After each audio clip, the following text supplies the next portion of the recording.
Dragon fruit. Papayas should have been called dragon fruit. Mangoes should have been called dragon fruit. I do like mangoes, though. Superior fruits. Yeah, mangoes. Dragon fruit? You think papaya is superior to dragon fruit? Absolutely. That's a crazy statement. That's a wild That's a statement. wild one. Not at all. I'm not a Not fan at all. of I papaya. don't even like pears, and I think like. There's a dragon fruit's reason good. dragon fruit sell for $6 a fruit, Yeah.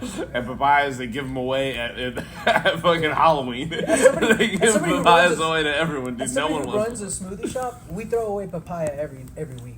Really? Yeah. Dude. Damn. We have one They're drink that has 12 cents for a gallon of them. You can get a bucket of Yeah. papayas for a nickel, Yeah, dude. they're They're so super cheap. and we have only one drink in it, and like there's like a handful of people who get them, but Well, this was so funny. I was Yeah, like, you're I'm right. just going to record I didn't realize. Let's start off with fruit, and then we'll get into more serious political stuff.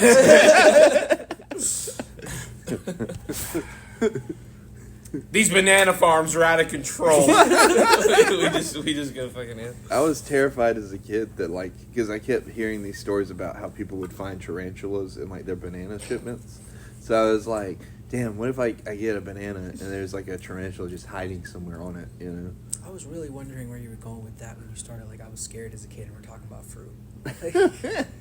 I was worried that you thought there'd be tarantulas inside the That's what I was thinking. I was kind of thinking that, too, because Oh, I was that's not like, good. you know, like a worm hollows out an apple, right? And, like, will be in that bitch. Like, what if a tarantula did the same thing? And I go to open it, and then, you know. It's just a jump scare. The no visual really, like, it was lesser for the people listening. I did, like, a whole thing with my hand where it jumped out a banana. Oh, God. Anyways, you should try the other dragon fruit. It's good. There's no tarantulas in Don't the like dragon fruit, man. I'm gonna make you a fruit salad and just throw in like a couple. How can you pieces say of you don't like it if you haven't even given it a chance? Do you like prunes? Fuck no. Okay. I was curious. I'm trying to figure out your taste palette, you know what I mean? I really like mangoes, guava, He's a tropical man. papaya, coconut. Wow, dude. This- When it comes to apples, Granny Smith makes me get like lockjaw. Yeah, I'm like biting into Oh, it. because it's like, Yeah, give me that, like, you know what I'm it's saying? electrocuting you a little bit. Yeah, that Crash Bandicoot face. I've always been like a red apple. More so. I'll eat a Granny Smith, but I don't want to. Really? The yellow You're the only ones, person I've ever heard do. don't like. I hate the yellow ones. Unless you get an incredibly crispy one, but the yellow ones are always a little too mushy. Yeah. Yeah. Yes. But the best apples are Macintosh and Fuji apples. What about Fuji, what about I Gala apples? Whose? Gala or Gala? Gala apples are alright. Do those taste like the two I They're a said? little bit Hey. sweeter. Kind of, but they are like usually softer. Yeah, see, I don't like soft apple. Like, my apple needs some, like, crunch in it. Like, when I bite into an apple, I almost You wanna want feel it. I want a cut in the roof of my Yes. Yeah. You It's, know what I it's mean? either Fuji or Honeycrisp for me. mouth. Honey Crisp is the good other too, one. yeah. Yeah. Mhm. It's got crisp in the name. Everybody just. I want to crunch. feel like my dentist is proud of me Yeah. when I eat an apple. Every time, like, as I get older, I have a better appreciation for red apples because the taste is more subtle than, like, a Granny Smith or, like, any of the other ones. Granny So, like, Smith it's- smacks the shit out you. No, good. she does, for sure. But, like, as I'm getting older, I'm like, damn. Like, you know, I kind of starting to switch sides. I don't know what he's on. He started off on Red Delicious, so. What? Yeah, Red Delicious is a crazy apple. Red Delicious is easily bottom 5 Yeah, apples. that's the worst. I just said a red apple. I don't know any of these brands. No, Red Delicious They're not is the red. red. That's That's the type. Whatever type. I like a red apple. You I know don't how know if it's mo- Red Delicious. I like when they're red. I like the red ones Red more. Delicious were like they gave us in elementary school. Yeah. I don't know. I used to work at a grocery store, so I'm having, like, flashbacks to all these different ones and putting them back where they went. The most relatable thing anyone said about apples to me was when Leem said the yellow ones are trash unless they're crispy. Because when they're not trash, they're one of the better ones. Oh, absolutely. They're unbelievable. But it's like those good ones are so few and far between. It's like trying to win a lottery ticket, or like it's like trying to win a scratch off. Like, you can win. Right. It can happen. You know someone who's won. But, man, it's hard to guarantee you're going to get that satisfaction. Anyways, welcome to the Shirts Off Podcast, some Season 3, Episode 40. We're here on Leem's last podcast for a little bit because he's leaving us for a while. And we're here today also with Alejandro and myself and Charlie. And, yeah. Thank you. You know, we started out strong with Thank you Apple for letting Talk. us know that we're all here. Well, I'm letting them know. They can't see us. I'm Present. sorry. I'm grumpy. Yeah, he just woke up. Hell yeah, he was too excited to talk about the cost of papayas. I, mean, I wasn't excited to talk about the about cost. it. I was excited to get to the bottom of you not liking dragon fruit. it which just is doesn't have baffling. it doesn't have enough flavor for the name. You had COVID that day, man. You know what's crazy? Not the case. What if That's, he all hit you? that's what it had to be. What if he hit you with? I don't like dragon fruit because of the tariffs, man.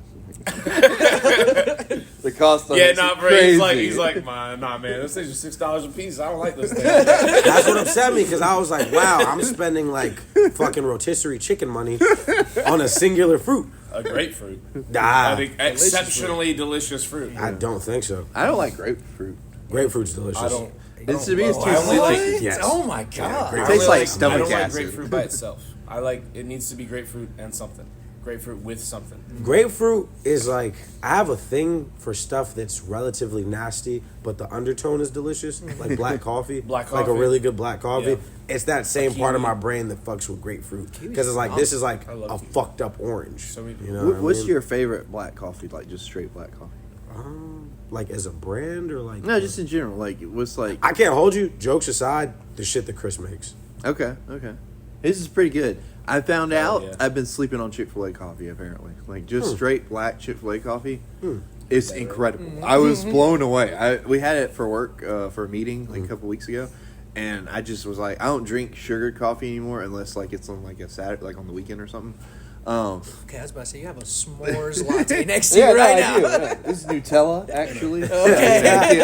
Anyway. But during the work week, I'll drink a coffee in the morning, and that was like a smooth, crisp flavor. It was good. I was like, damn, Chick-fil-A, God bless. They ain't got this coffee. nothing God's on, coffee. on Charlotte Boy, man. They ain't got nothing on my black. I hadn't had yours in a while. I'm about to Last say, time I man, had you yours trying to was make a okay. pot of that, man? I just finished my coffee, man. It was There ain't nowhere to make it right now. Damn, man. Listen, you really copped out, man. There's no tables in there. That's what I'm saying. Like we moved everything. I haven't been able to fix it yet. When I tell you, I'll bring a stool in that motherfucker. There's nothing on that table right there. What's wrong with that table? Are the mugs in there? I have a mug. I have a cup. Y'all talk. Y'all do a podcast. My pizza, my pizza. My A mug. slice. And I get to try this coffee. Yeah, nah, dude, Chris, that's a great guy, man. I don't care what I say about him. So I'm excited because you wanted to talk about like you texted me. I was like, hey, like I know that we've done a bunch of like funny, fun podcasts, but I want to talk about some political stuff. And like I love that we opened up with serious debate about fruit. You know, Everyone's entitled to their own wrong opinion, including mine. So. Crazy. Crazy. Dragon fruit, overrated. Get the bananas out of this country. Overrated fruit. that's crazy. Did you hear what he said? Yes. He said we need to get the bananas out of this country. So I just want I was gonna let you kind of take the lead and kind of talk about the stuff you wanted to talk about, so that way we won't distract you with our buffoonery. No, man, that's the buffoonery is part of what makes the conversation more digestible for sure. 'Cause it's a rough subject to talk about and to like even just hear about. Like even as someone who is being directly affected by this stuff and who's interacting with people who are being directly affected by this stuff, like I tell people all the time, you got to distract yourself every now and then. Like constantly being aware of what's going on, it can cause you to like panic and be scared. So it's okay to be distracted, especially around now, like the holidays. We had some stuff planned to do around Thanksgiving, but we were like, hey, let's just let people enjoy Thanksgiving. Let's just let people enjoy having their family around right now. Just because it definitely is, like, that's the goal, to make you as afraid and as confused as possible. But yeah, it's just it's definitely just a tough subject for me, because again, it's something that I personally have had to experience and have had to have multiple conversation about. Like I was born and raised in this town in Lancaster, but like the average person, like I've had people threaten to call ICE on me. Yeah. And I'm like, I'm born and raised in this town. Go for it, go for it. That's I'll call the cops on you afterwards, because that's a false police report, which is a federal crime. But it's something that's definitely important, especially because I'm grateful to where I've gotten the opportunity to get connected with like lawyers and stuff like that, and I've had the opportunity to give like discussions on immigration at different places. So I've got some pretty decent knowledge on the subject that would be useful for anybody to hear, even if you're not like directly affected now by it. Like it's definitely good information to have in your back pocket, and like some resources that we have, especially here in Lancaster. There's really no resources for any of this kind of stuff. So now that we're actually starting to build a network of resources, I'm like, hey, we need to use and expand on these resources because we don't have them. Yeah. Like a lot of the people I've had to contact are in Charlotte. Like that's the closest we've gotten. We've finally gotten into moving to Rock Hill, and I'm trying to get a set up location here in Lancaster, but I'll talk more about that when it's more written in stone for sure. So we're what, a week or two out from ICE pulling out of Charlotte? Yeah, supposedly. Thankfully, Charlotte really showed out for their support for for our neighbors. That Southern hospitality, people don't realize that Southern hospitality can turn into Southern hostility really, really easily, really, really quickly. And like I've mentioned here before, like if I have a conversation with these people who, no matter how yee they are, at the end of the conversation, they're like, "You're a cool guy, Alejandro." Like even if they tell me, you're the only Mexican I like, that's a start, Yeah. Most people here are pretty cool once they actually sit down and talk to them and let them know what's actually going on. So, I know we didn't get to talk a lot during the time that they were here, but I know last Monday, specifically, I was like, our guest at the time had to cancel and we're doing them at a different time. But I called you and I was like, hey, you want to come do a podcast? And you're like, actually, I'm helping this family find, their, their cousin that got deported? Yeah. And I was like, man, this man's doing way more important shit than talking to us. Well, I mean, that's even the thing. I still haven't found him. He's been missing for 8 days now. So what kind of channels do you go through to kind of help locate somebody if they get deported? So our biggest ICE center here is in Charlotte. So the one thing that you can do is just call them and just say, hey, I'm looking for so-and-so, because as long as you have a name and an age, you should be able to get them. Like, there's other things that you can get, but when they're being disappeared off the street, you only have the name and age. Because I've called them multiple times, and they're like, what's the case number? What's the file number? Who was the police that arrested him? I'm like, I don't even know if you guys have them. Like, that's the reason we're trying to find out, because he could be dead, like lying in a ditch somewhere, and we just have no clue. Yeah. And it's sad because they're living with that worry, but for somehow that's still not worst case scenario. Yeah. Worst case scenario, he's lost in the system and they're just never going to find him. So now the flip side of that, is it kind of like, I guess, kind of nerve-wracking, or, I mean, kind of put that person on the radar if they haven't been picked up by ICE, that you'd be calling and asking about? No, I mean, because people stick to themselves right now. Like, Okay. everyone is just going to work and coming home. I even went to Walmart on Black Friday to buy, like, some milk because I needed some, and the stores were pretty empty. And you can look at even Charlotte, like, a lot of people are bragging about the picture that's circulating right now of Charlotte, where the traffic, and it's all green. And I'm like, guys, how do you not recognize that? That's so bad. Like, all I'm like, you guys just see empty traffic. I see businesses who got no money. I see people who didn't go to their jobs. I see caretakers that aren't taking care of the kids. Bus drivers who didn't show up to work because they're afraid to get pulled over. Because it's not just illegal immigrants. It's if you're brown and you look like an immigrant, you're on edge. You look over your shoulder. I mean, I do. And again, I'm born and raised here. I've had people threaten to call ICE on me. We did an event for a school in a high Hispanic population area a couple weeks ago for my job, and they like pulled us to the side and was like, hey, the turnout for this event might not be that great today. We went from like 90% of what they call it, 90% to the students come in to like 65% as soon as like I showed up. Yeah, because like I and said, it was a school in that kind of like Charlotte, Monroe area. Yeah, and it's just it's crazy because even like Charlotte itself, like they made ICE himself made an announcement. They were like, you'll be happy to know 1/3 of the people we arrested in Charlotte have a criminal record.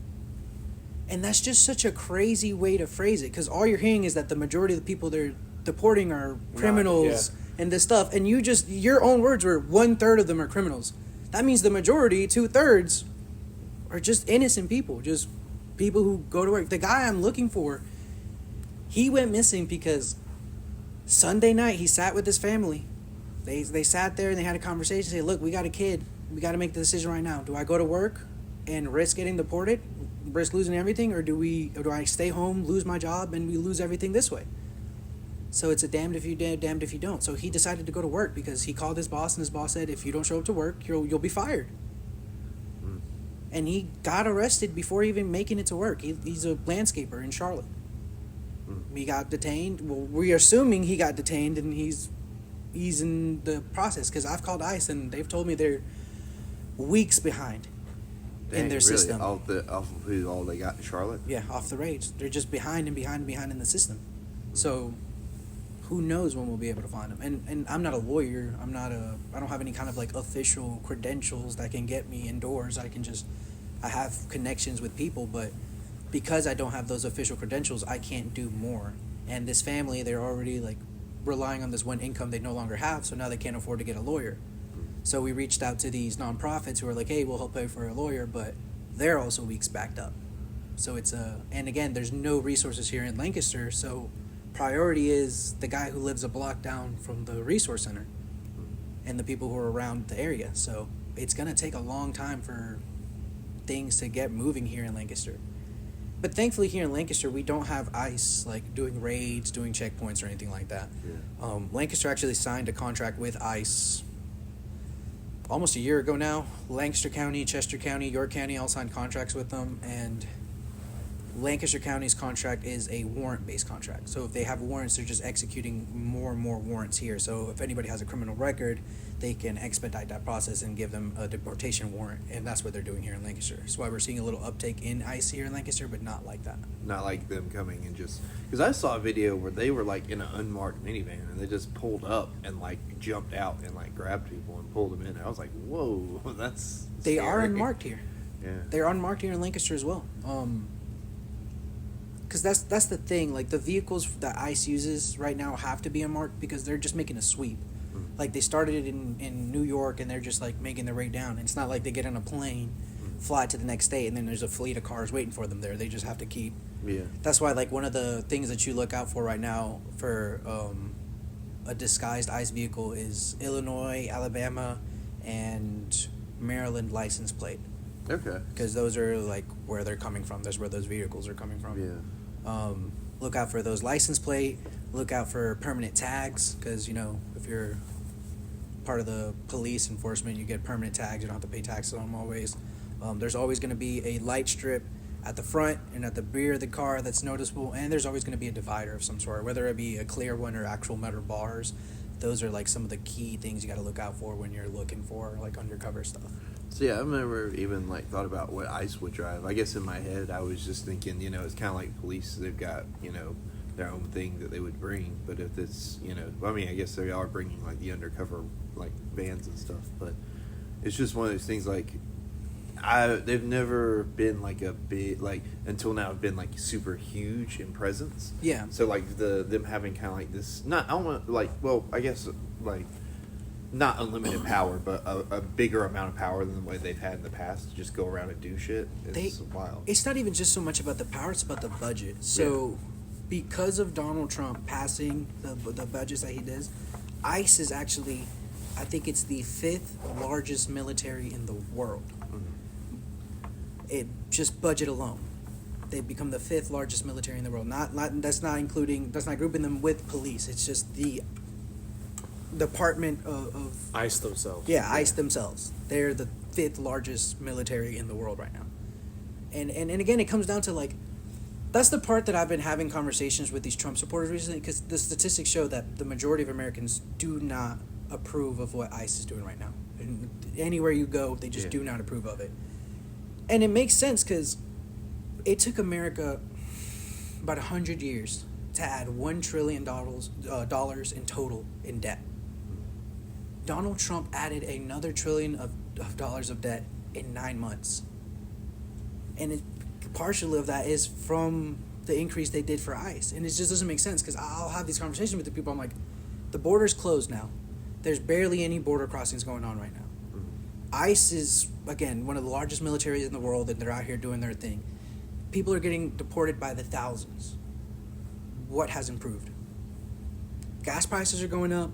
Food prices are going up. Infrastructure is going up. how they just passed that genius move of the 50-year mortgage.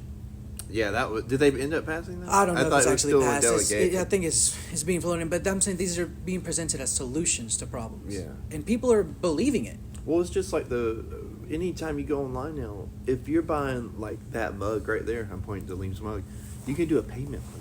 Yeah. Why? Like, you know what I mean? Payment plan on a Domino's pizza. Yeah. Yeah. That's It's crazy. Yeah. That's terrible financial, I don't know what they A say. lot of canceled Visa cards over the next. Yeah. That's- and it's funny, too, because this is the same administration that block the previous administration's limit on overdraft fees and stuff like that. Because most, like Chase, I think it was, made $1 billion profit on just overdraft fee in the year of 2024. There was there's another thing, I can't remember what it's called, but it's like something that helps protect consumers. When Donald Trump went in, he totally disbanded and basically took away, which was, I think, tied into the overdraft thing, and how part of the reason why we're seeing more of this, like, oh, you can take out a loan, or basically essentially a loan to buy like shit like a mug. You know what I mean? Exactly. Or like a pizza. God, I can't think of the word of it. Gross. It's gross, but it's something lending, not slimy lending, but Like a loan shark? kind of predatory lending. Yeah, Predatory yeah. lending. Yeah, exactly. And that's the goal to you. It's something that, as an immigrant, and I don't know if you relate, Leem, as a minority, but like, I was raised to where I'm just saying, like, this is very common in minority culture. Me and Leem have been telekinetically sitting over here like, we just don't need to be saying shit right now. and that was such a out of nowhere. I can feel him going like, fuck, how am I going to make this funny? And like, I've been over here like, man, how am I going to make this funny? And we just been sitting over here like, not looking at each other, knowing like they're spitting right now. Creighton's in his weird like serious arc where he's actually not being silly and spitting like seriously with Alejandra. They're going back and forth. It's working. They're doing their thing. It's been 20 minutes. We're just staying out of this one. And then you look at him like, so what about you, minority? I mean, we were waiting on it. We were waiting on this. We were waiting on something. Hey, look. I wanted to start saying minority instead of going like, "What do you think, white guy?" Thank you. I appreciate it. It reminded me of like, Leem being like, I just don't know why. Like, I knew a lot about basketball. And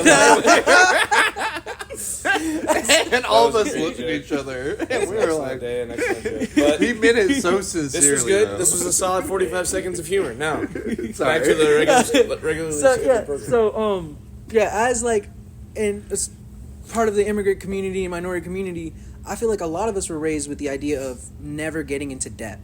Like never owing money, never being like most of the people I know don't even have a credit card because they're like, no, that's money. That's how they get you. Exactly. But once you talk to any person who has like actual money, like I've mentioned before, the guy who owns like 80% of the buildings here in town, they're like, oh, I just live with debt. Like the only way to actually make money in this country is with debt. But you have to have money to actually be able to use your debt intelligently, quote unquote. Yeah. Spend money to make money. Exactly. So now that they're saying that quiet part out loud, you have these people who are like, oh, all I have to do is get into debt, and they're making it so easy for you to get into debt that they're just falling into this trap that's fucking them over. It's the same thing, again, with the immigrants. Like, you've played yourself because people are like, once you get these immigrants out, there'll be more jobs for people. Like, I don't know how people fathom the idea that these companies are going to increase their pay just because you want a job now. They're going to say, you need a job, right? Nobody's doing these things, so prices are going to keep going up unless you take the pay that we're offering you. Because Walmart isn't going to give you a raise just because... No. Well, Walmart's a bad example because there's not a lot of immigrants, but these, like the chicken factory in Bethune is a great example. They have some immigrants there. If they get rid of all of them there, they're not going to increase the pay there. All that's going to happen is those eggs are going to get more expensive, and those eggs directly supply the food lines here. I've worked at that factory. I know they directly supply the food lines here, the Walmart here. So those prices, all they're going to do is go up. People are going to have less and less money to spend, and they're going to become more desperate. So now this job that's paid low, all of a sudden you have to take that job. All this is you're going to exploit the next group coming up. It's not that it's going to solve anything for you financially. And it just doesn't make any sense. Like, farmers are a great example right now. We're about to have to use our taxpayer dollars to bail out these farmers. And don't get me wrong, I see that as a phenomenally good thing because, farmers are the backbone of America. We need that. I believe in social safety nets. I think this is part of what the government's here for.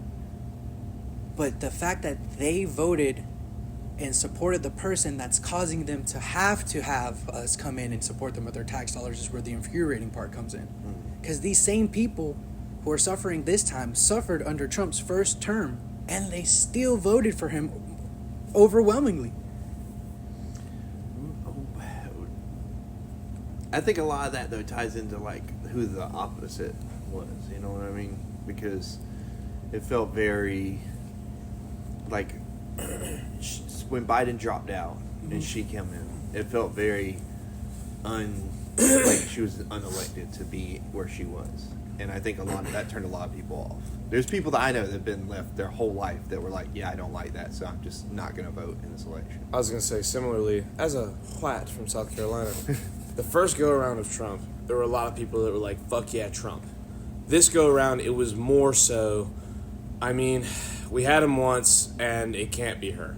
It's the evil there were people that already it's the evil you know versus the evil you don't know situation. I know people who were like, they were hardcore first go around, like, we need him in there, he's going to change things, which he did, whether they were good or bad. Right. He changed a lot of shit. But then the second time, it was more so this whole way we're running it is going down a scary path. He is the choice that is not going down the scarier path. Right. Well, is what people are justifying when they say it. Yeah. Instead of going like, yay, Trump, fucking... There was the other factor of, they were just straight up lying to us. They were like, oh, yeah, Biden's fine. Dude's, not able to form a sentence. Right. But he's all right. Yeah. I think Trust people... us. Most people don't like when you say trust us. Yeah. Because trust us implies we need you to trust And, us. to this day, I've seen interviews where they're, interviewing Kamala, and they're like, can you speak to his unfitfulness for office? And she just straight up changes the subject. She won't even acknowledge it in conversation. She brings up Trump. And that's something that I definitely acknowledge because, again, I've said it before, I'm not a Democrat because I'm like, I'm a far Democrat. No, it's just where I just happen to end up being in. This town isn't ready for me to actually be the party that I want to be. I don't think This there town are ain't towns. big enough. Exactly. I don't think there are towns in America right now ready for the next wave of Democratic politics. Yeah, exactly. Hey, Well, we're it's coming, starting. though. Yeah, That's what I'm saying. The pendulum is swinging. Yeah. It's probably doing a circle, but It's swinging. just, I definitely I'm empathetic with how people felt that way, but politics is one of those things where it's so complicated, and most people don't pay attention to. So when they're just presented with what's going on, sometimes it's like, whoa, what the heck is going on? Because I definitely agree that there should have been another primary for the Democrats, but when you vote in the primary, you don't just vote for Biden. You vote for Biden-Harris. What you put is Biden-Harris, and Harris is a part of that. And what happens when the president can't be president? The vice president steps in. That's just how law works. That's just how that works. It just was so messy. And it sucks because people concentrated so much on that optic, we didn't take into consideration that this woman is a billion times more qualified to do anything compared to Trump. She was a district attorney. She did a lot in California. She's been in the game for a long, long time. Was it all great? Is it all squeaky clean? No. But she actually had better experience, in my opinion, and was definitely more coherent than Trump. Because that's the other thing. Trump right now, we can see his brain melting in real time. He's holding back less punches. He's being more aggressive. He's being more out there. The other day he tweeted how we should hang Democrats. It's his mind is turning to mush. There's even that one thing where he's sitting at the table, the cameras are on him, they ask him a question, and he literally just stares into space, and his security guard basically tackles the cameraman, get that camera out of here. We're seeing it happen in real time too. But when you point this out to these people, they're like, oh no, it doesn't matter, he's still a great leader. It's just that double standard. It's the same thing with the files right now. They're like, well, Clinton's in there. Fuck him too. Arrest them all. That's the main difference between... Those files got me fucked up, man. It's crazy. That thing is crazy. My brain goes so back and forth on whether or not they exist. like for how long it's been and how we don't have it and how many people have to be involved in that kind of cover up. Like, nah, never mind. Don't get me started on this.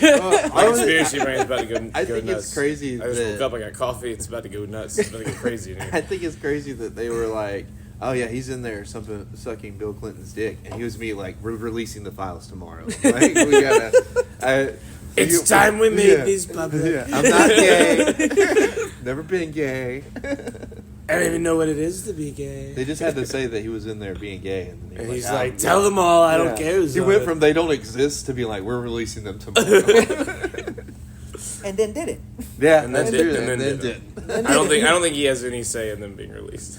I don't Well, think. they technically already. It's funny because the whole Bill Clinton coming up in the conversation more is done on purpose because now he can claim that they can launch an investigation on these Democrats, and when you're doing an investigation, some of that information has to be private because if not, it can be interfering in an investigation. So now that he's like, let's release the file. Once Bill Clinton got attached to it, when they announced that they're releasing the files, they also announced that they're launching an investigation. Well, I mean, Bill Clinton's been attached to it since the get-go. Exactly, Yeah. but there hasn't been a lot of... Bill Clinton has been attached to it, but the most you ever heard of it was, well, Bill Clinton's in the files. Now we're No, like... the most you ever heard of it was there's a painting of Bill Clinton on a dress at the foyer of Epstein's Island's main mansion, and he was like the primary bitch of Jeffrey Epstein. Yeah. that's the Foyer big is crazy. foyer. Yeah. You know what a foyer is? No, I know. We Okay. have one. Why is that But- crazy? I just think it's a crazy word. Anyways. Okay. Okay. Thanks. Anyways. Thanks for the permission. But now that they've announced that it's being released, they've also announced that the investigation is going on. So now some of these documents are not going to be fully released. They're going to be released, but with a lot of redactions. And that's the goal. Give out the out information. breadcrumbs. Exactly, breadcrumbs to just keep people going. Because that's the crazy part. It's so easy to get conspiracy brain going on right now, just because of how valid these conspiracies seem compared to the actual reality of what's going on Well, right just now. in the last decade, 15 years, I mean, the amount of conspiracies that have been proven. Like, the things that you would have been laughed out of your house on Thanksgiving 20 years ago for even bringing up as, a viable discussion to, think of critically rather than, haha, this is weird and silly, that have been proven to be correct is absolutely wild. Area 51 used to be a joke. Yeah. It used to be a fucking joke to talk about Area 51. It was in Zero Dark 30. They were like, look, the movie where we kill Osama bin Laden and we tell the story, as accurately as we can, they were planning it at Area 51. And that's 15 years. That's less than 15 Yeah. years. And that's just one. That's one of the. Area 51 was a fucking joke. Yeah. You were the alien lunatic if you just brought up that base even existed. It's of course the government told us that doesn't exist. That Yeah. doesn't exist. What are you talking about? I had only known about Area 51 from that Scooby-Doo movie. Yeah. At that point, Yeah. at that age. Because like you said, it was just a joke. It's just a joke, but it's wild because you see these guys like the Spielbergs of the world who if you just before the internet, all you had to do is read, and Yeah. you were like, oh wait, there's an area. Look, they have it called that on this government document. Yeah, It existed this whole time. Everything's just existed, and the internet has come across, and so the amount of conspiracy theories. If I hear one more time that the moon is hollow, I'm gonna lose my mind. But the worst part is if I hear one more time that the moon is hollow and they give me a bunch of justifiable reasons that make me think maybe the moon is hollow, I'm getting mad about it. It's getting silly. Ancient humans built the moon. The craters on the moon can only form if they're hitting a hollow structure. The way that they form. I did not know that. Yeah, me neither. Not until I heard this fucking video. It's getting silly. The moon might be hollow, dog. I don't know. What I'm saying is, it's easy for the right person to say the right words in the right order nowadays, and you believe anything. Yeah. If I sit in a room with the most left-leaning liberal person, and I'm not read up on the subject, I will be on their side at the end of their argument. If I sit in a room with the righty guy from South Carolina for long enough, and short of either of them saying outlandishly racist or stereotypically antagonistic things about the other side, if they speak their point with logic and understanding, and I just don't push back, if I don't have the data, if me, Joe Schmo, if random citizen doesn't have the data, it's really easy to latch onto that idea. And then when you hear the other side, it starts to contradict that idea. When that person that you heard the idea from in the room is not there, Yeah. now it's, well, wait, both of these things sound good. How can that be? How can both things be argued? And the problem that most people are not sitting down and discussing is both sides can be right. Yeah. No one, and this is the thing you and me, I think, the most often are like, is the pinnacle of the issue, is no one's grabbing Right. guy on the other side of the aisle's hand, pulling each other together, dapping them up and saying, let's get to the bottom of this. We don't have to solve this. Right. We need to start figuring out how we can work in the same building. Because that's what this whole thing's about. Yeah. The left and the right have to work together to make this country better. And right now, the right is in power saying fuck the left. And when the left is in power, they're saying fuck the right. And nobody is coming together. Nobody is trying to solve issues that both parties want to solve. Exactly. I hear things I like on both sides, and then like Which is how it's supposed to be. right. But then it's like, then I hear like, then Trump will say some crazy shit, and then I'll be like, God damn it, like, you know, like. He had us in the first Yeah, half. and then I'll hear something even crazier on the other side, and it's just like, well, now I don't know who to trust. I don't like either. I don't like it. I've been saying this. There's not a Democrat in politics right now. Hey, man, careful, there's a bookshelf right there. There's not a Democrat in politics that I'm like, that's our guy. Yeah. That's what No, they need. like, They there's need none. a Trump. Well, hold on. Let's reel it back in for a second. I don't know if anybody needs a Trump again. I don't know if that. I think that came and did its. I think that was the stick in the spokes of the bicycle tire that Yeah. it needed to be. I think we're done with that. I don't think that needs to happen anymore. Well, I mean, I they think need like a rock it star, like an exposed a electrifying very person. raw issue in the way that we've been doing things for the last 25 years. And I think we need to get back on board with working together on Capitol Hill. We need to get back with the judiciary coming together and understanding that this country has two major political sections and a third one that is quickly bubbling to the surface because of all of this division. And with all that, again, at the end of the day, just fucking have a conversation with each other. Do it live. Yeah. Talk to each other live for 4 hours, not 2 hours in 3 minutes chunks where you can't ever. If I told Alejandro right now, give me any political stance you have in 180 seconds. He couldn't. That's nonsense. Yeah. It's not, and that's how we've been doing our political debates for the last 45 fucking years. Yeah. That was one of the good things that I did, like, leading up to the election last year, is like you had these long form interviews. Yeah. That I feel like did a lot to kind of flush out and make those candidates relatable to everybody. Yeah. I really wish that like she would have done that. Anything. Like Yeah. either whether it was Rogan, Theo Von, whatever, just go do like a 3-hour conversation. I think that's part of the stick going in the bicycle tires was the exposure of if someone's running for this country and not willing to sit and talk, when the other guy is willing to sit and talk for 3 or 4 hours, you gotta be. Yeah. It is unacceptable for you to be trying to represent this nation and not be able to do what the guy that you're running against, who you've got fucking 30 years on. Yeah. In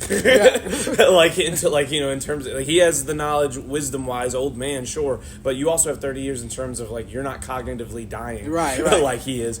You have a chance to show up to the party and be like, hey, look what I have to say. Yeah. I will say I don't like the effect that that's had on some of those podcasts, because it went from being like, oh, this is interesting, cool, nonpartisan shit, and now it feels like there's very much like a bias. I don't know. I'm one of those people who was a fan of all these guys before, so like I was too. haven't viewed that. I haven't seen that thing. Like there's not a bias. Like Yeah. Joe Rogan, I listen to him a lot. He still bashes Trump. He gets very angry at him. He talks shit on JD Vance. Well- when these guys make mistakes, he is incredibly. Like, he's not biased. He's very much like, they're doing it wrong. I voted for him. I'm upset that I voted for him because he is now going back on this thing. Like, people can pretend because they don't listen to the podcast and they watch the 10-minute clips rather than the 3-hour podcast that they know what he's talking about. Yeah. I listen to that guy 3 hours a day, every day of my life. I will listen to almost all of his podcasts. That dude is the most non-biased human being on this planet unless it's comics. They're his friends, they're his family, and even then, he's like, I love Ron White. He's a little too liberal, but I love him. He's family. Like, he does that, but, like, the guy is incredibly well spoken. He's incredibly justified in his positions. He has good points. He makes mistakes, like everyone. But I wouldn't say that he's the most right-leaning alt-right podcaster like people say he is. I'm not saying that he is. I'm just saying, like, I feel like there's been a definite shift. Like, he's no longer, to me, from what I've seen in the episodes I've listened to since Trump, is like slowly started to shift away from, you know, Joe's just this, you know, goofy guy who can talk to anybody he wants to talk to like there's certain things, especially like when he has people from the government on, that he will not push anymore, that I feel like he used to push. Like he had some dude from the CIA on a couple months ago, and there was like just bold-faced shit that he was saying that was just a lie, and Rogan wouldn't call him on it. And the crazy part is, like, it wouldn't be noticeable if Rogan hadn't brought up that stuff before when the guy wasn't on there before Trump. And now it's like he doesn't push it anymore. Okay. Well, I don't know about that. My big issue with all those podcasters was just them saying, like, the regret that they have now. Yeah. Like Andrew Schultz and his crew, like Theo Vaughn and all that. Like they are showing this regret, and it's just frustrating because this is part 2. Yeah. This isn't the first time we saw it. And the first time we saw the exact same thing happen. Promises, lies, lies, lies. Yes. Yeah. And for it's because this time these guys got lied to their face. Exactly. It wasn't on TV anymore. It was in front of them. And here's the thing about that. Here's my philosophy on that. I think it's a good thing it happened. I think it's good because it gives anybody in politics who now understands, oh, look at the standard. Mm-hmm. Trump had to do that. And almost certainly, whether it was the nail in the coffin for him to win, it had a giant version of why he won in the, like, fabric of that campaign, right? With that being understood going forward, in politics, you have to know, I got to go on the fucking Joe Rogan experience. I got to go on Flagrant. I got to go on these things and talk to these guys, right? Well, if you're going to go on these things and talk to these guys, now they're upset at the guy who did it this time and lied to them. Mm. Now, if I'm going to run for president, almost everyone who ever runs twice. Yeah. They try to go back-to-back, terms, right? Mm. If you're going to do that, you can't fuck around that first term and mess up. You can't fuck around that first term, lie, and then get caught, and then them talk shit during your first term, and then you have to go back and now I have to explain myself and try and sell that, because for 4 years you're going to get the shit kicked out of you while you're in the White House if you make it. So what that's doing is setting a precedent for these guys to go on, speak their truth, try and own up to it, and potentially have the first long-form discussion out in the open politically that this country's seen in 220 years.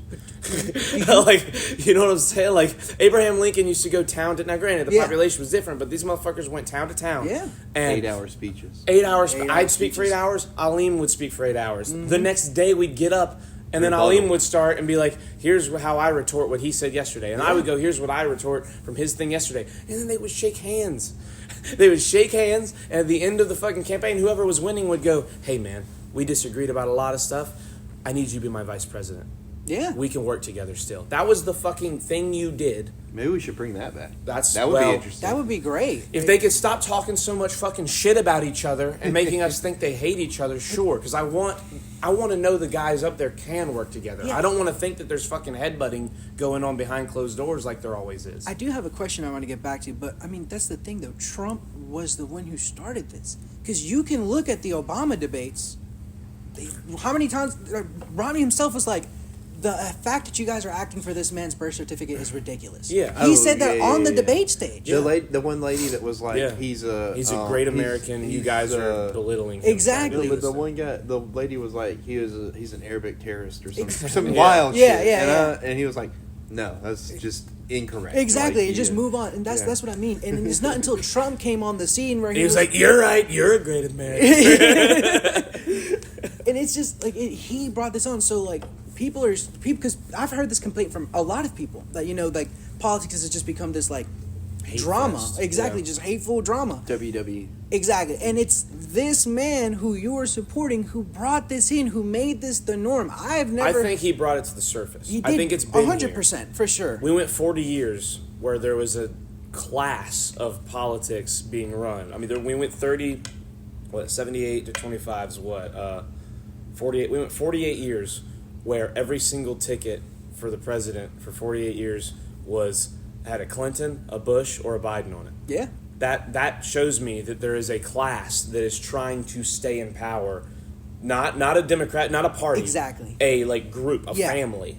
Whether It's by name or not, that is a group that is Regardless trying of to, party, yeah. regardless of party. You're talking. There's Democrats and Republicans in that squad who all work together and have ties together, who are trying to stay in power rather than run the country Exactly. efficiently. I think Trump brought it to the surface. Yeah. I think it's been an issue for 45 years. 100%. And I think that's the main issue we have in politics. Really, is just since JFK. is establishment. Well, Bush was CIA too, so I mean, yeah. and Again, CIA killed JFK. So. Well, Allegedly. let's not say Allegedly. Allegedly. Please, allegedly. We're in my Allegedly. business. Very You allegedly. hear us? Very allegedly. Creighton but, said that was his thought, But they not probably- mine. Allegedly.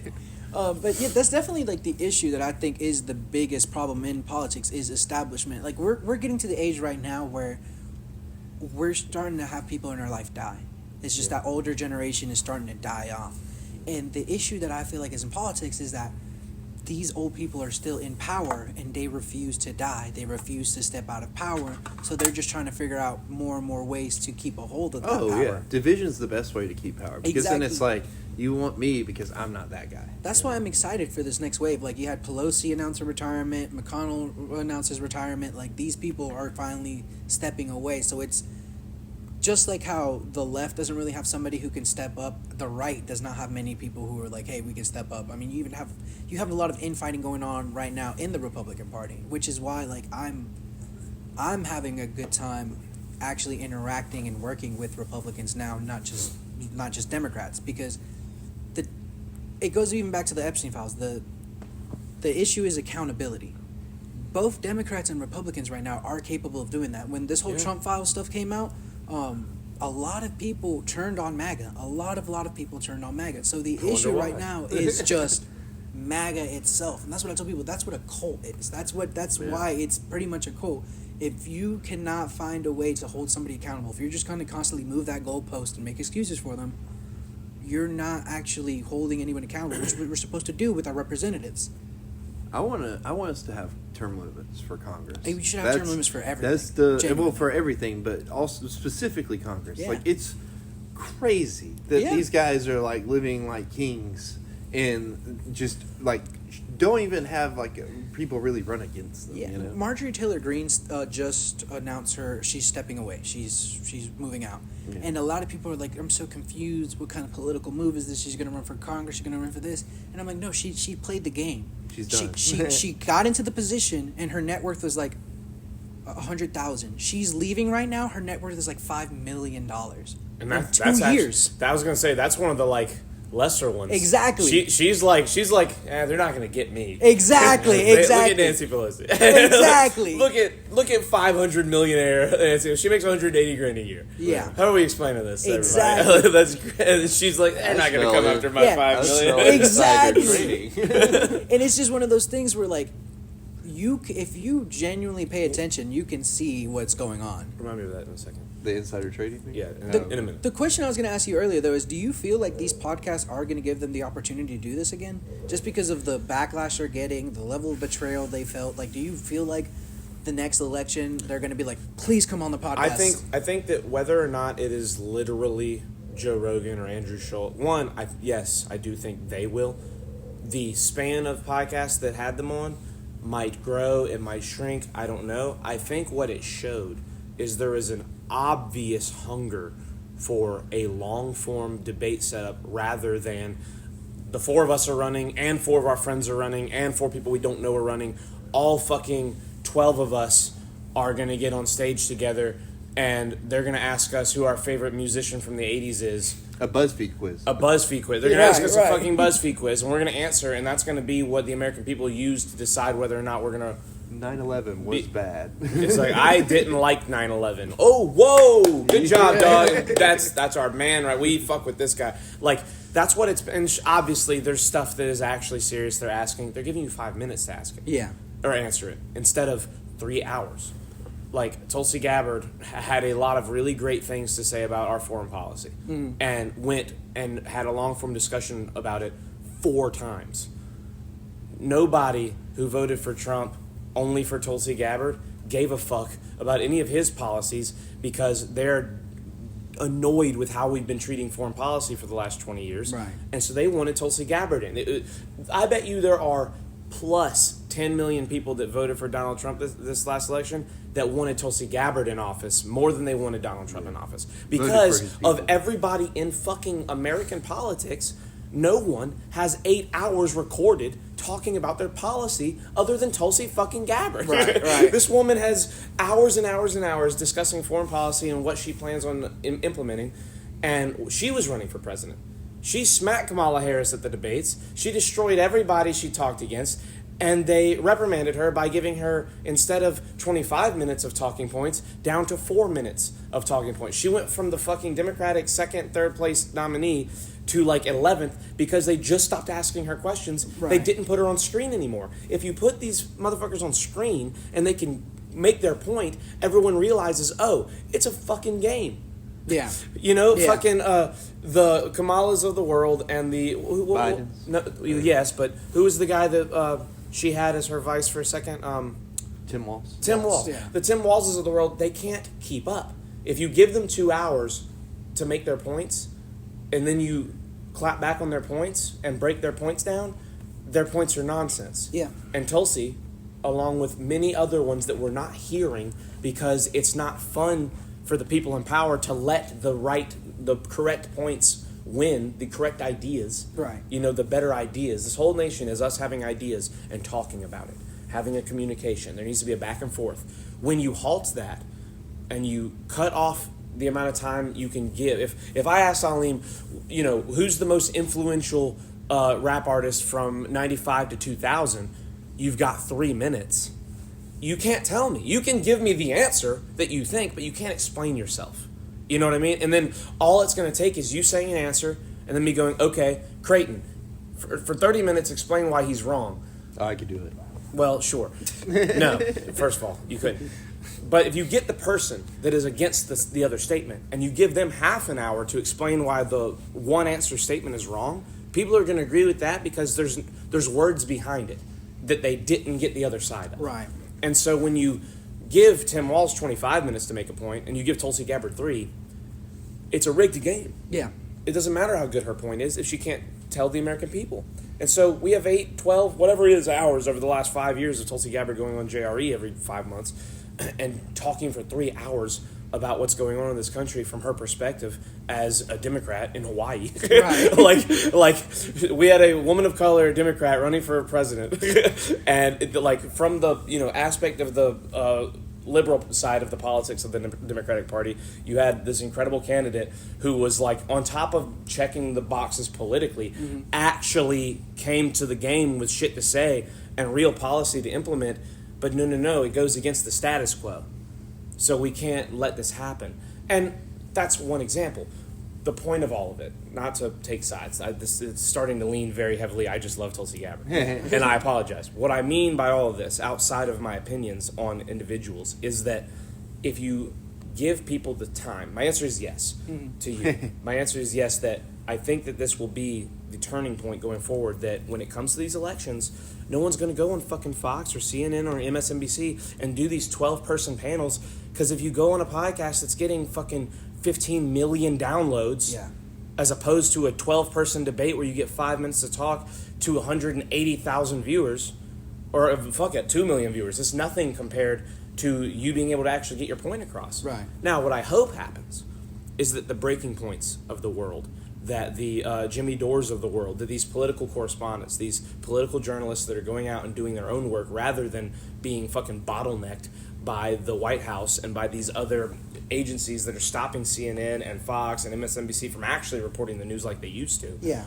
I think that the Jimmy Dores and the breaking points and these other fucking political spheres are going to start their own debate and invite people on and be like, hey, look, you want the American people? Do you want the votes or not? Right. Because we have, the crowd. 4 million people. We have the crowd and they don't anymore. Yeah. And if we can get the debates on those stages, if the debates last 6 months instead of a month and a half, I think we have a real shot at some fucking diplomacy and some real democratic election in this country not feeling rigged. Yeah. It's like watching football. As soon as you put gambling in any of it, like look at football, look at sports right now. Yeah. It's all fucking so obviously rigged, and now it's all coming out because everybody's like done with it. Yeah. These coaches have made fucking $500 million rigging the shit themselves. And they're just gone now. And like they're getting caught running these fucking poker games, still cheating because it's a fucking addiction. Right. They can't stop themselves. And I think the same thing's happening on the highest level in the world with political, I almost said political politics. It does Not gonna work. say it. I definitely feel like it does work that way because even like with Zoran winning in New York, I think that was a great example because he did that from over a year ago. He's been in front of everyone's face, knocking on doors, being on interviews. He does interviews all the time.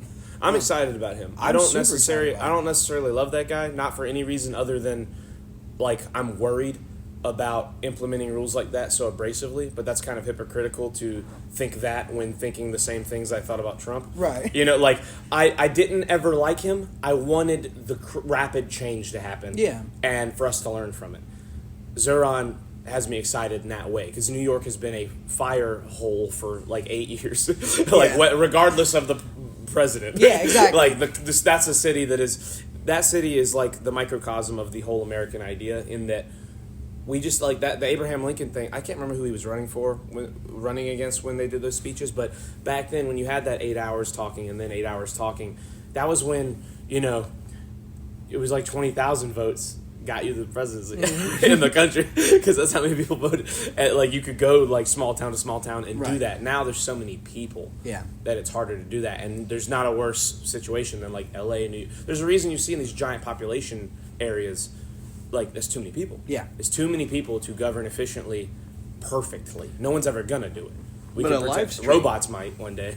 A live stream could help them, talk to them. Like I That's was what I'm sitting saying. here. I was sitting here thinking about like the God damn it! We were I think talking people about should answer calls. What's the thing that they kicked Tulsi Gabbard out of?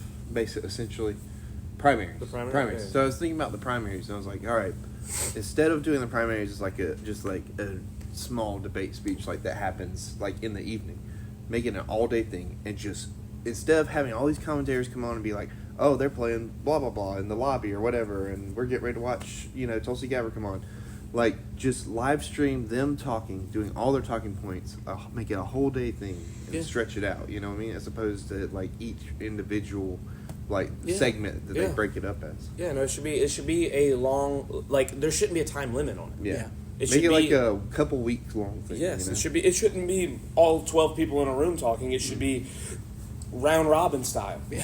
It should legit be like, okay, me and Alejandro and Leem and Creighton are all gonna run, so I'm gonna sit and me and Alejandro are gonna do a 1-versus-1, long form debate, and then me and Leem are gonna do a 1-versus-1 long form debate, and me and Creighton are gonna do a 1-versus-1 long form debate. Okay, Charlie's debated everybody. Now Alejandro is gonna do a 1v1 debate versus Leem, and then 1v1 Creighton, and then like just over the course of a week, you set aside 4 or 5 hour chunks for you to sit and actually explain your position on things. It's a really great idea. The only issue with it is that I just don't have enough faith in the average American citizen to have the attention span for that. I mean, I know people who, if their TikTok is longer than 15 seconds, they're like, this TikTok's too long. Yeah. And they'll just move on to the next Here's one. the problem with that philosophy, right? The problem with that philosophy is if you stay in it, it reverberates. We have to fight against it to show that, hey, look what can happen, because the people that do vote are going to be the ones who listen. Again, that's why I'm excited. We're not going to gain new voters. The TikTok people are not going to be the ones that we need to be aiming for their vote anyway. Right. I'm starting to see a lot of that, like, not go away, but it's dissipating. Like, I've being at that school event that I was at a couple weeks ago, like, a lot of these, like, kids, I mean, we were doing, like a financial education thing, and I was trying to upsell them on furniture and shit that they didn't need. And they didn't, like, none of them took the bait on it. All of them were, like, very focused on, like, the main essential stuff, you know what I mean? Granted, that might have been the demographic, but none of them, like, I got the vibe from them that they weren't, like, short attention span people. They were, like, paying attention to every little detail. Like, and the whole time that the person we were with did their presentation, none of them were on their phone. They were all locked in, all paying attention on, like, what was important for that. I mean, we are getting to the point where you have to. Well, but that's since what I I'm opened saying. Halcyon, I've met not one but 2 people. I've only been open a couple months. I've met 2 people under the age of 23 that they don't even have a phone on them most of the time. Yeah. One of them takes his phone to work, so he has it if he needs to communicate with someone. He sleeps in another room of the house then, because he knows it's a problem. Right. He's like, I can't, and like, I wish I did that at 23 instead of fucking 29. I think people are tired of just like when everything you scroll past is negative, you just want to get away from it. Yeah. And that's like turning into like, let me sit this down and go outside, or go hang out with some friends, or go sit at a coffee shop for 8 hours, like Charlie. Whoa, I write. You son of a bitch. I have cultivated a social media that is only positive. I have. It took a long time, but I realized along the way that I was muscle memory liking things, whether I liked them or not. Yeah. And I was like, this is definitely why I'm so angry when I'm on this fucking app all the time. So I stopped. I just stopped Twitter mostly. I go on Twitter to literally read the headlines. Right. I'm not interacting with it. I'm not making tweets. Very rarely will I make a tweet. Will I respond to a tweet? Anything. I don't do any of that shit anymore. I go to Instagram and I'm watching reels and I'm liking the ones I really like, and I'm scrolling past the ones I can tell I'm not even going to start to like. Right. Because I'm like, if I'm going to be on this, I want it to be the hour of my day that I'm just like, oh, let me look at some good deeds. You're cleaning it out. Yeah, I'm cleaning. I'm having it be nothing but positive. It's all these guys who walk around and give $10K to strangers on the streets for catching a football, shit like that. It's it lights me up. I'm like, oh, let's go. That's so sick. I love that, and that makes me happy. Or it's it's that dude who is definitely a pothead and he just walks around. And he's like, dude, you know what rips now? I love that. I love that guy. I watch that guy every day. He's one of my favorite people. Every day he just makes a clip about what's amazing as a 30-year-old. He just goes, you know what I love now that I'm older, dude?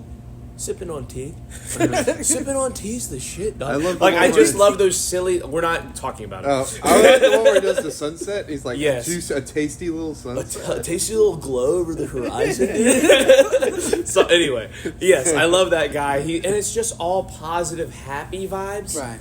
But I had to work. It was a job. I was spending enough time to I should have been making money instead of doing that. The fact that you were aware of this is exactly, and that's the problem. Is I know I'm a lucky one. I know I'm self-aware.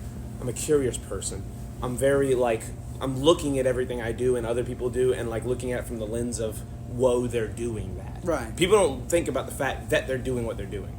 They think about what they're doing. They don't think that they're doing it. Yeah. They don't think about the fact that we all are making decisions. We are all going through life. We are all having an effect on each other. My decisions affect Creighton and his decisions. Creighton's decisions affect me and my decisions. Creighton makes a plan. It's almost always me and Leem having some kind of implementation here because we're running a party, right? Something we won't know that you're going to do something. You do. Blah, I'm blah, like blah. a shark like that. Yeah, totally. You're a Pop shark. out. You're totally a shark. Anyway. What'd you say? They could hear you. We had never mind. Nah. It's not important. You're saying you're spitting. Go ahead, keep spitting. I don't like when you do this. Nah, I don't even know what I was making making about. You already ruined it. I was making a Kendrick reference, and I looked at Liam because, literally all night last night, Caitlin, on the way here, was fucked up and just said, yelling, "Turn the TV on," in the widest accent I've ever heard a white girl have. You guys were already gone by the time. Yeah, she right. was destroyed. Where was she at? She was at work. Okay. They closed and then apparently did a bunch of shots and cleaned up the bar and stuff. And she just got hammered. And she called me right before you guys left and was like, "Hey, can you come pick me up?" And I was like, "Yeah, she told me she was drunk." I was like, "Yeah, I got you. That's way more safer than you just get in the car and come right here." So I left for a little bit and went and got her. And we got here 11:30 or so. And Charlie called me while I was on the way back. And she was like, "Is that Charlie?" And I was like, "Yeah." She's like, "Let me talk to him." And she got him on the phone. She's like, "You're doing your business. No. You're doing She so said, good." She said, "What are you doing?" I said, "I'm at work." She's like, "You're working?" I was like, "Yeah." She said, "I'm so proud of you." Tears of joy. It was so genuinely funny. coming down her face. She was so happy. I'm gonna start to activate the building because we technically open. In Do we 3 need? minutes. Do we need? No, we're good. If people start walking in, whatever, we'll keep recording. I'm just gonna go ahead and get everything turned on. Okay. Right. I'll be right back. But yeah, she was just tears of joy, happy that he was doing okay and that his business is thriving. It was so funny. and then she got here. That's great though. You know, support a friend like that. That's awesome. Oh yeah, no. And then she got here, and she's gonna be on one of the episodes, and she was like telling us what we got to do, and I was like, none of that's gonna happen. I even told her after the fact, I was like, you want us to put together questions? She's like, yeah, you've done that before. I was like, maybe when we first started back, I was putting together questions, but I definitely do not do that now. Yeah, I think the first podcast we did, there was a list of questions, and you asked one question, and then it just doesn't work for this because like it flows so much better just to have like a natural conversation. I think it's good to have a list of questions for like dead air, but that really doesn't happen much for sure. Nah. For sure. And as soon as it does, it Leem's like Dead Space. TM, they trademark that. Yeah, I feel like he's waiting for it, for like any yeah. kind of dead air to just strike. It's been a while since you guys heard me say anything. It's your boy. I know, this is your last pod, and you haven't even like I've just been taking it in, man. You guys have been saying a lot of interesting shit, a lot of stuff that I'm not as versed in. So it's an opportunity for me to learn things, for me to like take in information. So I've really just been like enjoying the pod. Like, I mean? You're with the viewer. Yeah, I mean? I'm really like in this kind of like between first and third. I'm the second person view. You know? I'm really like I'm in this shit, you know? Dude, when I was like, when we were learning about the POVs in English language arts, and it went from first to third, I was like, what the fuck is second? Like, you know what I mean? And like, I'm glad you personified it with what you said. You answered a question I had since like first grade. Yeah, send this clip to the English teachers that they can explain it better. The in-between POV. No, I was sitting there watching you, just holding your mug, listening. I was like, oh, he's in there. He's It's very important to take this all into because honestly, in my day to day, I can be so caught up in like what I have going on or what I'm trying to do that I'm not always paying enough attention to the world outside. I'm very much one of those people that's like, this shit's all rigged, it's all bullshit. I'll be in my cave. But it's like no great change is gonna come from that cave. So it's nice to step out of the cave and be like, oh shit, my friends are out there like fighting the giant. Should probably go get a sword. Should probably like leave this tavern. You know what I mean? It's one of those things where that's crazy. Exactly. I was sitting calm like, oh yeah, there is a good fight to be fought, and I should probably be doing more. You know what I mean? So taking it all in and processing that in these moments, and just if I don't feel like I have anything that's gonna like, I feel like the conversation was flowing so well without me saying anything. You know what I mean? And you know, now that we're here, we're just talking about how I wasn't talking. My thing is just about like the different perspectives, because I could definitely appreciate, you know, you being like, you know, sometimes this isn't my conversation to have, but there's a lot of people who still have that conversation. Like I had a discussion with somebody who made a post, like public post on a social media app. I personally DM'd them and I had a back and forth conversation, and the conversation was like, well, I just don't know enough to have this conversation with you. And I was like, then right, why but post about it? exactly. I was like, but so are you claiming you have enough knowledge to make a post about it? And he was like, well, apparently not. And I was like, right, that's all I'm trying to do is like, I'm not here to like be a thought police or anything. I'm just saying, like, I just wanted you to expand on your position, because if you're confident enough to state it to the general public, I'm part of the general public, and I want to have this conversation with you.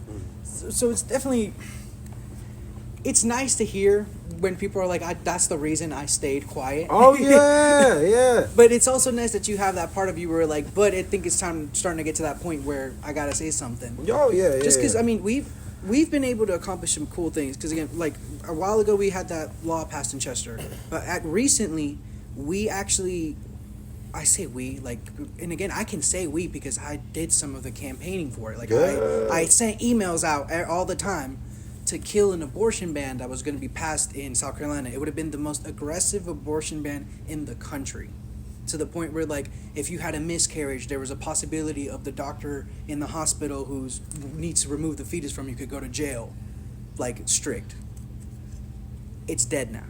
It's not happening. There can't be any votes, and that came from the campaigning that we were able to do. And again, it's weird because, like, I'm very prideful of the fact that I was able to participate in that, and I can feel like I helped make that accomplished, because I probably sent like 200 emails over the course of like 3 months, and it was literally just the first email I got was from a website that was like, you want to write to your editor, here's prompts that you can just copy and paste and send them out. Just put your name in it, put whoever representative's name in it, and it's completely good.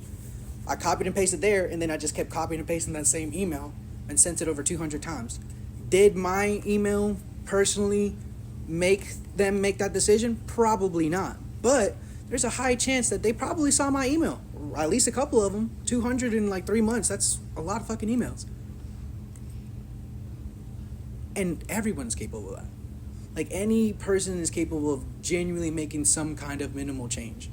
Like, even with the food drive we did, I had one dude who hates me. He just hates me because I call him an idiot every time I talk to him. I mean, he just, all you have to do is not be stupid, and I won't call you an idiot, so that's on him, you know? But I got him to share a food drive that I was doing because he was like, it's stupid, you're not going to change anything. I'm like, dude, if 4 of your friends see it who don't know me and they donate a box of macaroni, all of a sudden you help feed a family. Like, you did it by just hitting copy and share. That's you. Like, because I wouldn't have been able to reach him if it wasn't for you hitting that copy and share. So it is nice to hear people be like, you know, it's my time to be quiet. But I think, like, more and more people are recognizing that it's starting to become time to not stay quiet. I was going to say, yeah, I think a lot of the people that were keeping quiet out of just, I don't want to be part of this, are realizing it's time. Like, I gotta speak my fucking ideas because no one else is speaking them. It's a slippery slope. What, Leem? Oh. No. I think that I'm very much. What's the words I'm looking for? Man, that's a bad time to announce that next Dead Space game.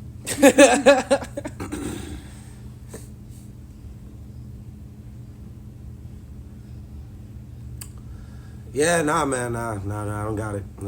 I thought I had it. I really. It was just good to hear your voice for a second. It's very crisp. Yeah.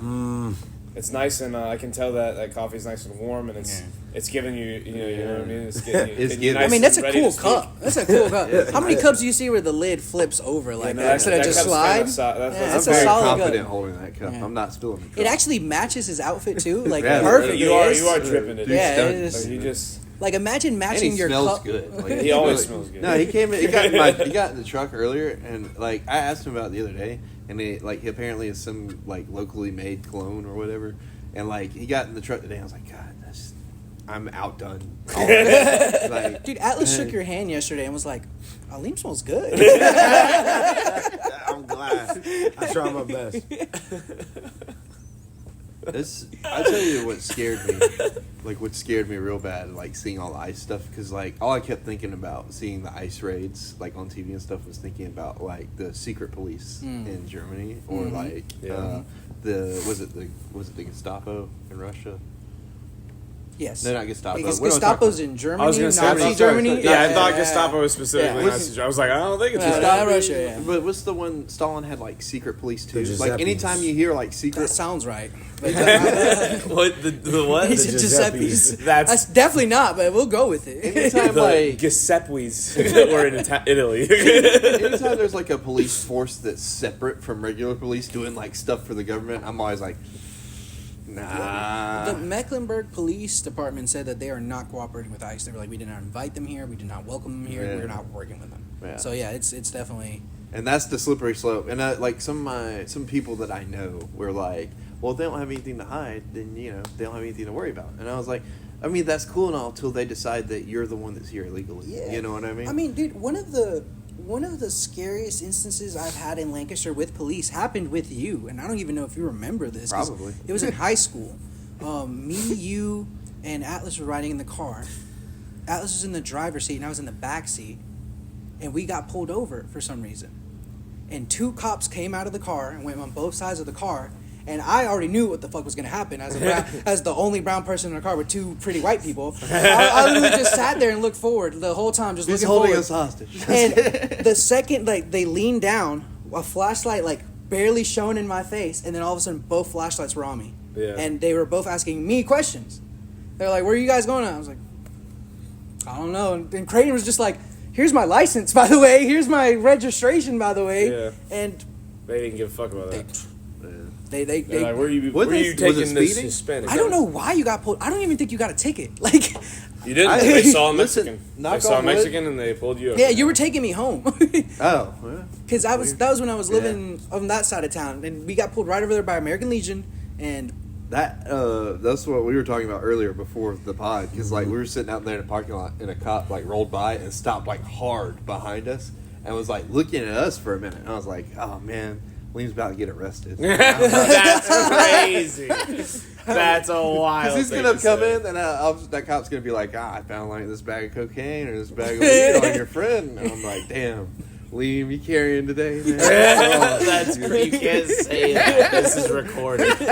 You lunatic. That's a wild thing to say. I would love to go to a protest with Creighton because I feel like I would be safe. Like I have one friend who's like, I have one friend who looks like he's always drunk or high, and I've told him I was like, I don't like hanging out with you in public. I'll come over every day if you want, but we're not going in public because I feel like I'm gonna get stopped with you even if you're sober. Yeah. I feel like Creighton has the opposite effect. Like it'll be like the Jeffrey Dahmer where he's like, he's just my little cousin. That's called underexposure. The problem with Creighton is all white people that meet him think he's high as fuck. He's the biggest like pothead showing white person any of us have ever met. Not to brag, but I did talk my way out of the last 2 almost speeding tickets that I had. Now, knock on wood, I might get one today. Wood. That's not wood. Knock on the shelf.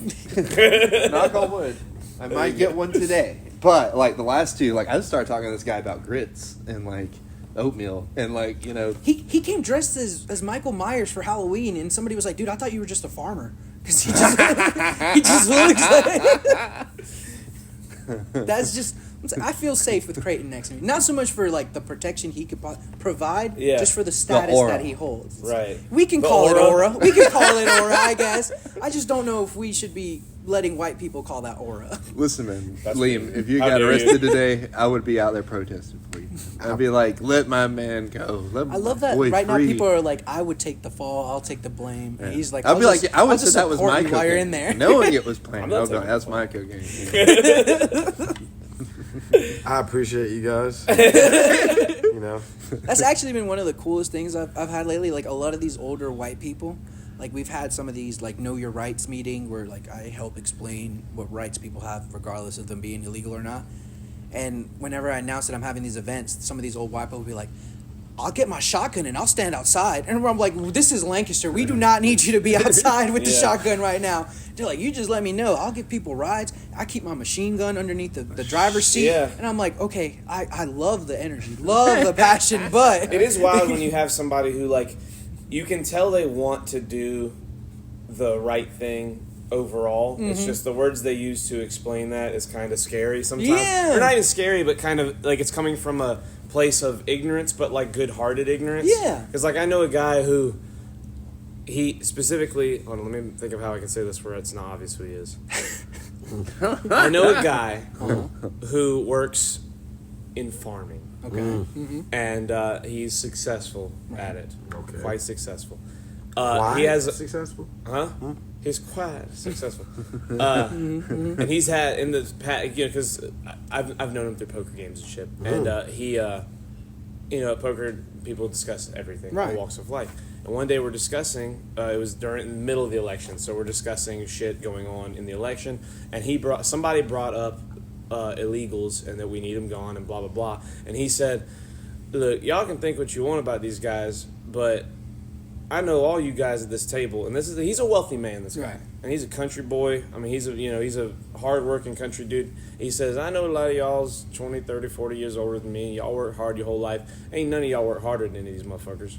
Ain't none of y'all work harder. Ain't none of you gonna work harder. They work harder. I pay them twice as much as people that are paying them more than they need to be making, because there's too many of them coming over here for me to afford paying all of them. So I pay the ones I know more, so them and their families can feel safe, and they can provide themselves for the people they need to get them over here. Right. Because the more of them that we got, I know you and your kids ain't gonna help me and work.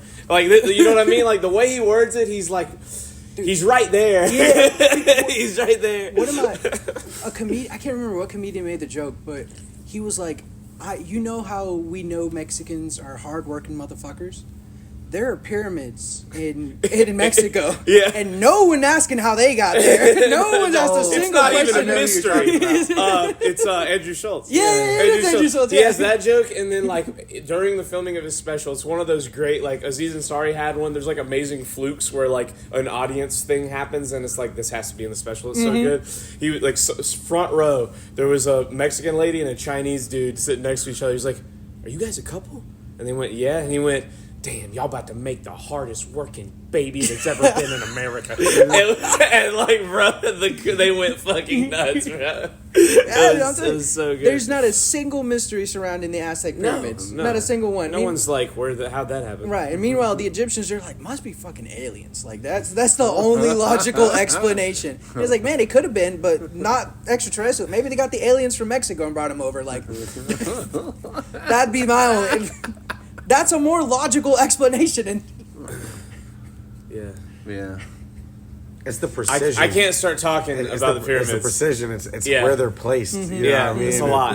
There's a lot. There's all kinds of... I can't do it. Precisions were the ones in Mexico. There's like two different kinds of limestone, and one of them is not like the same. conductive and one is non-conductive, and like there's a good chance those things are fucking huge batteries. there definitely is... They're also perfectly, like, to the degree, like one aligned with 300th north, of a south, degree. east, west. Yeah, That's difficult. There's definitely some crazy shit going on, but... It was also I think certainly it a was slavery. rainforest when they were built. There was not. They didn't build those in a desert. In the middle of just they the built sand. it. They built it much. They're every year that goes by, every piece of scientific data, they're older and older and But older. you see and how older we and have older. to have a discussion about this? We completely have already moved past the Aztec pyramids. We're Yeah, like, no. there's no question there. Nah, man, them was Mexicans, dog. They did that. Where's it, Mexico? Yeah, makes sense. We don't even have to have a conversation around this. Yeah, it's fun. It's silly. I think it was slavery that built the pyramids. Is that what you think? Yeah. Let my people go. That's a great movie. That's the only part of that movie that I remember. Really? Yeah, I know it's a good movie. Is that the movie that has the song where there's a whip, there's a way? I hope not. It's from a movie with slavery in it, but it's not. No way. Yeah. You're saying I think where it's there's a from whip, the- there's a way. It's Yeah. from a slavery movie. Yeah, I think it's. You I should think make- it is that movie though, because like it's like a whole. There's like singing sections of that movie, right? Yeah. Yeah. It's a There's a- musical. It's like the in Frozen where they're cutting the ice, Tell them something. but it's they're getting paid for it, so I guess that's the difference. The whip's there. It is kind of wild that there's like pyramids all over the planet. Yeah. Wonder what's up with that. We just like triangles, man. Don't do this to me. Strongest shape. I'm technically open. If someone walks in, I can't continue this conversation. I will sit here. You know how long I'll sit here and talk about pyramids. We're closed. No, Austin, not today. Get out of here. Dude. No, I'm not doing it. I can't talk about pyramids. Well, right now. we This is can another rap on episode. pyramids Yeah, if this you is want to. another I don't care. episode. Yeah. I'm open. I'm at my Yeah. business. Y'all can sit here and Yeah, talk but all I you want. do- I'll keep the music on. I do have to go to Concord at some point. So. Oh, yeah, I forgot that's happening. Don't forget Yeah. this. Oh yeah, I gotta take that with me. Do you want the rest of that that's in there? I'm just. Okay. Like, do you might want need to put it in a piece. separate Yeah, I'll container? say, I'll take a We might piece. a little Yeah. while we sit here in Yeah. the post podcast whenever you decide to stop recording. Okay. Yeah. All right. Well, we'll go ahead and wrap. So again, just some last minute Sorry good it was a information. short one. It's all good. No, it's all good. It's the important thing is to get people access to the information that I've been able to get. If you go to the Lancaster County Democratic Party website, there's Know Your Rights information there. There's the red card, which I have some in my pocket. Red card is super useful information. On one side, it just tells you what your rights are, and on the other side, it's just a script that you can just hand that card over to the police and just shut the hell up and call your lawyer. Aside from that, there's also immigration packets on the website. So if an immigrant right now gets deported and they have a vehicle, they own a home or anything like that, that's automatically forfeited to the government. So the way with these packets, if they get it notarized and they get it filled out, they can keep those assets. Hopefully somebody who's here can sell it for them and they can at least, get their money back. More importantly, if both illegal immigrant parents get deported, the child will become a part of the system. And we know what the foster care system is in America. And if there's more than one kid, we go from a situation where kids are separated from their parents to now these kids are separated from each other and from their parents. So again, this is just a way to ensure that you have legal backings for worst case scenario. I hope it's a packet nobody ever has to use. I hope it's something that just they fill out and they keep in their drawer forever. But it's better to be prepared. The first page of the packet also gives you a list of all the documents an immigration lawyer will ask you for, because the first meeting with the lawyer is always establish what you need, establish what it's going to be about, and then the next meeting it's let's get to work. This way, the first time you have that meeting with the lawyer, you have everything you need and you can go ahead and just get started. So all of that's available, again, on the Lancaster County Democratic Party webpage. It's linked in my bio on Instagram for Kicks Again. Always reach out to me personally. We can try to get you some help if you need help. Again, I've been working right now to help locate some of these family members for different families. Unfortunately, one of them we haven't been able to find, but we've been able to help other families already. So the resources are limited, but I'm trying to be a resource for the people who need it. So it's a start. So please reach out. Anybody who you feel could benefit from this information, who should have that information, even if you want to stereotype them, do it. Just so it's better to be a little racist and give them the help they needed than for them to not get this information. Just anybody who can get this info, please get it out.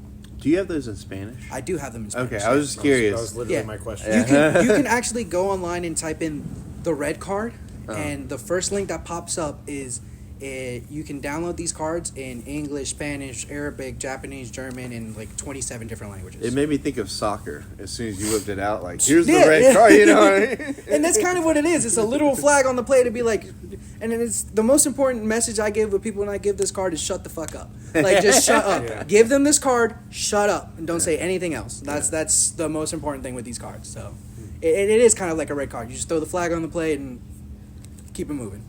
That was cool. I like that. I was reading the whole thing. I was like, it had me with every sentence. Yeah, it's useful information for sure. All right. So Kicks Again on Instagram, YouTube. What else are you on? I'm on Google Facebook. Plus? No? Oh, Facebook. Yeah. It's also my Twitter. Gmail account. No, I'm not on Twitter. Not Twitter, No, okay. I need to get on that though. TikTok. You gotta follow. I Alan. have TikTok. Yep, Kicks Again. Kicks Again. Yep, TikTok. Kicks Oh, Again on TikTok. TikTok. Yeah. Yep. There you go. Anyways, you can follow them there. For Charlie and Leem, I'm Creighton. Make sure you hit subscribe, hit that notification bell not to miss an episode. And Liam, comment would you like to below. represent yourself before we end this podcast? Yeah, is Since there anything you didn't- want to since plug? It's your last one for a Yeah. while, and you haven't said Yeah, two sentences yet. Do you want to do like a whole going away speech? I'll be back. There you go. Powerful words. Powerful words. You need to Powerful sample, words from you a need to powerful sample man. that for later. I'll be back. I'll be back. All right. Goodbye. Have a nice night, everybody. Bye.